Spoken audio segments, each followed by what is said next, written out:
प्रशांत भी हमारे साथ हैं। प्रशांत, आपसे समझना चाहेंगे कि जो रिश्ते उनके रहे सहयोगी दलों के साथ, हालांकि बीच में कई उतार चढ़ाव भी आए।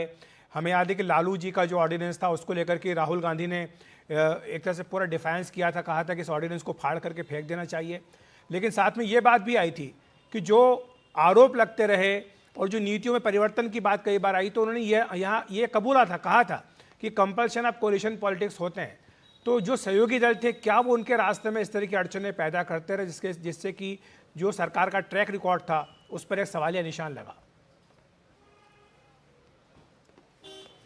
नहीं, बिल्कुल। देखिए अखिलेश, आपको याद होगा जिस एक प्रेस कॉन्फ्रेंस की चर्चा बार बार की जा रही है, 3 जनवरी 2014 को जो नेशनल मीडिया सेंटर का उद्घाटन करने के बाद मनमोहन सिंह ने जो प्रेस कॉन्फ्रेंस किया था, उसमें अगर आप सुने उस पूरे प्रेस कॉन्फ्रेंस को फिर से, तो करीब 3-4 बार मनमोहन सिंह ने इस बात को अंडरलाइन किया कि वो एक कोalition सरकार को लीड कर रहे हैं। और कांग्रेस के बारे में उनका ये कहना था कि कांग्रेस के बारे में ये कहा जाता था कि कांग्रेस किसी कोalition सरकार को लीड नहीं कर सकती, उसको सफलतापूर्वक नहीं चला सकी।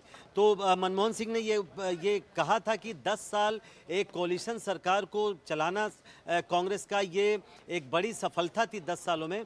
और अगर दोनों भाग, अगर 2004 से 2009 और 2009 से 2014 को देखें, तो जो उनके कोलिशन पार्टनर थे, जो सहयोगी पार्टियां थीं, अखिलेश, उससे उनसे अलग अलग चुनौतियां मिली मनमोहन सिंह के। जो पहला 2004 से 2009 का कार्यकाल था, आपको याद होगा, लेफ्ट पार्टी के सपोर्ट के आधार पर सरकार टिकी हुई थी और वाम लेफ्ट पार्टियां लगातार किसी न किसी मुद्दे पर सरकार को घेरती रहती थी, सरकार की आलोचना करती रहती थी, जिससे सरकार के लिए कई मुद्दों पर आगे बढ़ना कई बार मुश्किल हो जाता था। और उसकी परिणति आपने देखा, इंडो यूएस न्यूक्लियर डील जो 2008 में आया, उसी मुद्दे पर लेफ्ट पार्टियों ने अपना समर्थन वापस लिया और जिसके बाद फिर नो कॉन्फिडेंस मोशन की नौबत आई और फिर वो बाकी चीज़ जो हुआ वो इतिहास है।